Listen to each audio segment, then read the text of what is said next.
Hello বন্ধুরা, তো রঙিলা কুকিংয়ে আবার চলে এসেছি একটি রেসিপির সাথে। তো আপনারা সকলে কেমন আছেন? আশা করছি অনেক অনেক ভালো আছেন। বন্ধুরা, আজকে এক বাটি সয়াবিন দিয়ে নিয়ে সয়াবিনের রেসিপি আপনাদের সাথে শেয়ার করব। আর এই রেসিপিটি একদমই হেলদি, আর এটি সহজ পদ্ধতিতে আপনারা তৈরি করে নিতে পারেন, আর খেতে কিন্তু অনেকটাই স্বাদের লাগে। তা আমি এইখানে বেগুন কেটে নিয়েছি, দেখুন এইরকম লম্বা লম্বা করে নিয়ে, আর সাথে মিডিয়াম সাইজের দুটো আলু নিয়েছি। আলুগুলো এইরকম সাইজের বড় বড় টুকরো করে কেটে নিয়েছি, আর সাথে একটু ছোট ছোট সাইজের করে নিয়ে বরবটি নিয়েছি কিছুগুলো। এখন চলে এসেছি গ্যাসের দিকে। তো কড়াই গরম হয়ে গেছে, কড়াইয়ের মধ্যে দিয়ে দিচ্ছি এখন তেল।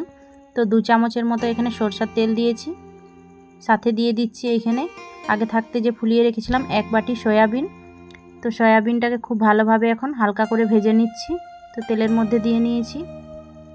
তো এভাবে করে নিয়ে এখন নাড়াচাড়া করে নিচ্ছি। স্বাদ মতো দিয়ে দিচ্ছি লবণ, হাফ চামচের মতো অল্প একটু হলুদের গুঁড়ো দিয়ে নিয়ে খুব ভালোভাবে মিক্স করে নিচ্ছি, আর খুব ভালোভাবে এখন কিছুক্ষণ ভেজে নিচ্ছি। তো অবশ্যই এই সয়াবিনের রেসিপিটি অনেকটাই ভালো লাগবে আপনাদেরকে, পুরো ভিডিওটি দেখবেন। তো একদমই এই যে আজকে সয়াবিনের রেসিপি আপনাদের সাথে শেয়ার করছি, অনেকটাই ভালো লাগবে। তো দেখুন বন্ধুরা, এখানে কিন্তু সয়াবিনগুলো খুব ভালোভাবে ভাজানো হয়ে গেছে। তো দেখতেই পাচ্ছেন একটা খুব সুন্দর একটা কালার এসে গেছে। তো এখন একটা প্লেটের মধ্যে তুলে নিচ্ছি। দেখুন বন্ধুরা, এখানে ভেজে নিয়ে কিন্তু প্লেটের মধ্যে তুলে নিয়েছি। আবারও কড়াইয়ের মধ্যে দিয়ে দিচ্ছি তেল। তো এখানে 2 চামচের মতো তেল নিয়েছি। আবারও হাফ চামচের মতো 5 ফোড়ন, 3টে শুকনো লঙ্কা তেলের মধ্যে দিয়ে দিলাম, আর একটা মিডিয়াম সাইজের পেঁয়াজ কুচি। তো তেলের মধ্যে দিয়ে নিয়ে এখন হালকা করে এইভাবে ভেজে নিচ্ছি। তো অল্প পেঁয়াজটাকে ভেজে নিলেই কিন্তু হয়ে যাবে। তো পেঁয়াজ এখানে ভাজা হয়ে গেছে অল্প। তো এখানে দিয়ে দিচ্ছি কেটে রাখা যে ডুমো ডুমো করে আলুটা কেটে রেখেছিলাম। তো এখন ডুমো করে রাখা আলুটা এর মধ্যে দিয়ে দিচ্ছি তেলের মধ্যে, আর সাথে দিয়ে দিচ্ছি কুচি করে যে রেখেছিলাম বরবটিটা, সেই বরবটিটাকেও এখন আলুর মধ্যে দিয়ে দিচ্ছি। তো আলু আর বরবটি একসাথে খুব ভালোভাবে ভেজে নেব। আর সাথে এখানে বেগুনগুলো একটা মিডিয়াম সাইজের যে বেগুন নিয়েছিলাম, তো বেগুনটাকেও এর মধ্যে দিয়ে দিলাম। তো সব কিছু উপকরণ এখন ভালোভাবে একসাথে ভেজে নেব। দিয়ে দিচ্ছি স্বাদ মতো লবণ, অল্প একটু হলুদের গুঁড়ো। তো লবণ আর হলুদটা দিয়ে নিয়ে সব কিছু উপকরণকে ভালো করে এখন মিশিয়ে নিচ্ছি, আর 2 মিনিট ধরে খুব ভালোভাবে ভেজে নিচ্ছি। তো দেখুন বন্ধুরা, এইভাবে করে নিয়ে এখন 2 মিনিট ধরে ভালো করে ভেজে নেব। ভেজে নিলে কি হয়, আগেও আপনাদের সাথে বলেছি যে তরকারিটা যত ভালো করে ভাজা হবে, মশলা কিংবা তরকারি, খেতে কিন্তু ওর স্বাদ অনেকটাই বেশি লাগে ভালো। তো খুব ভালোভাবে এখন নাড়াচাড়া করে ভেজে নিচ্ছি। আর বন্ধুরা, এইরকমভাবে সয়াবিনের তরকারি একবার হলেও তৈরি করে নিয়ে দেখুন। যে কোনো তরকারি দিয়ে নিয়ে কিন্তু আপনারা এই সয়াবিনের রেসিপিটি তৈরি করে নিতে পারেন। তা আমি এখানে বেগুন, আলু আর বরবটি দিয়ে নিয়ে সয়াবিনের তরকারিটা আমি আপনাদের সাথে শেয়ার করছি। তো দেখুন বন্ধুরা, এখন কিন্তু সব কিছু উপকরণ খুব ভালোভাবে ভাজানো হয়ে গেছে। তো এখন 2 মিনিট খুব ভালো করে ভেজে নিয়েছি। তো সাথে এখন দিয়ে দিচ্ছি 1 চামচের থেকে অল্প ধনে গুঁড়ো, আর হাফ চামচের মতো জিরে গুঁড়ো, অল্প একটু হলুদের গুঁড়ো, কাশ্মীরি লাল লঙ্কার গুঁড়ো হাফ চামচ দিয়ে নিয়ে খুব ভালোভাবে এখন মিক্স করে নিচ্ছি। তো এইভাবে করে মিক্স করে নিতে হবে। আর যে কিছু মশলাটা দিয়েছি খুব ভালোভাবে 1 মিনিট ভেজে নিতে হবে। তো খুব ভালোভাবে এখন নাড়াচাড়া করে নিয়েছি।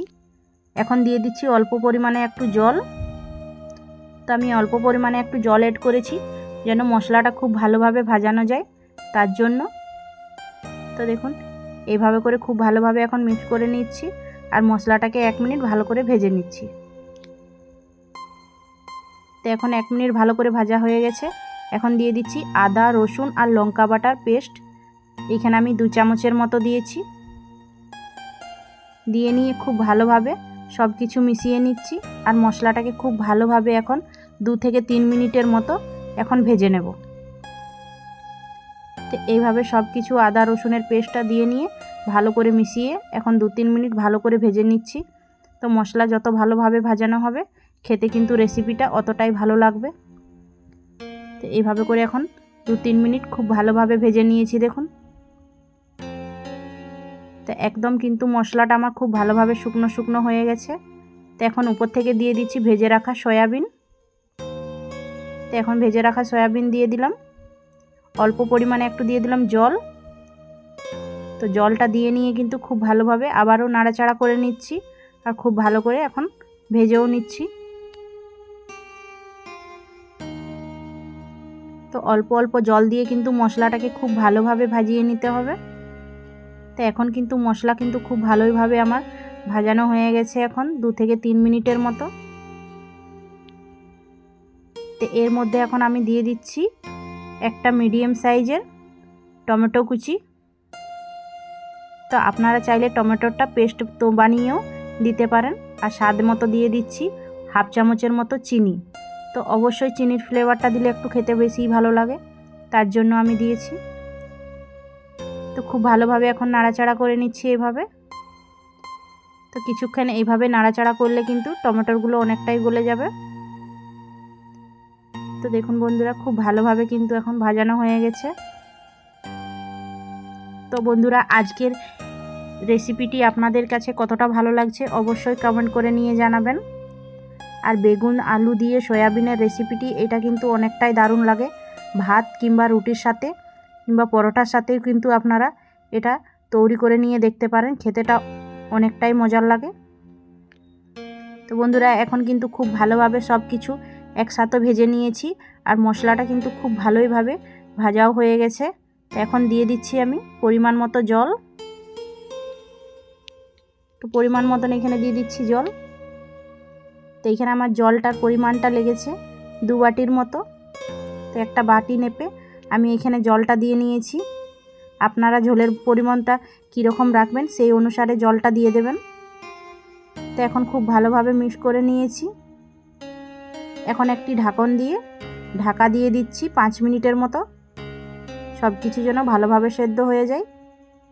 তো বন্ধুরা, 5 মিনিট পরে আবার ফিরে আসছি, ঢাকনটা খুলে নিয়ে দেখে নিচ্ছি। তো দেখুন কতটা সুন্দরভাবে ফুটে উঠেছে, আর জলের ঘনত্বটা কিন্তু অনেকটাই কম হয়ে গেছে। আর এখানে বন্ধুরা আলুগুলো খুব ভালোভাবে সেদ্ধ হয়ে গেছে, দেখুন এখানে আমি কেটেও আপনাদেরকে দেখাচ্ছি। তো এইভাবে করে নিয়ে আলু আর বরবটি যে কিছু দিয়েছিলাম, বেগুনগুলো তো খুব সুন্দরভাবে গলে গেছে এখন, আর সব কিছু একদম পারফেক্টভাবে তৈরি হয়ে গেছে রেসিপিটি এখন। তো খুব ভালোভাবে এখন নাড়াচাড়া করে নিচ্ছি। আর ঝোলের ঘনত্বটা বন্ধুরা আমি এইভাবেই রাখবো। তো উপর থেকে দিয়ে দিচ্ছি হাফ চামচের মতো গরম মশলা পাউডার, দিয়ে নিয়ে হালকা করে নাড়াচাড়া করে নিচ্ছি এভাবে। তাহলেই কিন্তু রেসিপিটি একদম কমপ্লিটলি রেডি হয়ে যাবে। তো এখন কিন্তু আমার রেসিপি রেডি হয়ে গেছে দেখুন। তো খুব সুন্দরভাবে এখন রেসিপি রেডি। তো চলুন গ্যাসের ফ্লেমটা বন্ধ করে নিয়ে আপনাদের সাথে শেয়ার করছি। তো এখন আমি খুব ভালো করে আবারও নাড়াচাড়া করে নিচ্ছি। তো এইভাবে করে এখন গ্যাসের ফ্লেমটা আমি বন্ধ করে নিয়েছি। তো দেখুন বন্ধুরা, একদম রেসিপি রেডি। তাহলে চলুন একটা বোলের মধ্যে এখন সার্ভ করে নিচ্ছি। তো এখন বন্ধুরা একটা বলের মধ্যে আমি সার্ভ করে নিচ্ছি দেখুন। তো দেখে মনে হয় বুঝতে পারছেন বন্ধুরা যে কতটা লোভনীয় আজকে আলু সয়াবিনের রেসিপি আপনাদের সাথে যে শেয়ার করলাম, কতটা লোভনীয় হয়েছে। তো বন্ধুরা, এইভাবে একবার হলো ট্রাই করে নিয়ে দেখতে পারেন বাড়িতে, অনেকটাই ভালো লাগবে। আর গরম ভাতের সাথে তো একদমই অসাধারণ লাগবে। কিন্তু আপনারা চাইলে কিন্তু রুটি পরোটা রুটির সাথেও কিন্তু এই রেসিপিটি ট্রাই করতে পারেন, অনেকটাই ভালো লাগে বন্ধুরা। তো আজকের রেসিপি আপনাদের সাথে যে শেয়ার করেছি, তো বন্ধুরা কতটা ভালো লেগেছে হয়তো জানি না। তো অবশ্যই বন্ধুরা, যদি ভালো লেগে থাকে তো একটি লাইক করে নিয়ে জানাবেন, আর কমেন্ট করতে ভুলবেন না। তো বন্ধুরা অবশ্যই বন্ধুদের সাথে অনেক অনেক শেয়ার করবেন। আর যারা আমার বন্ধুরা নতুন চ্যানেলটিকে দেখছেন অবশ্যই সাবস্ক্রাইব করবার অনুরোধ রইল।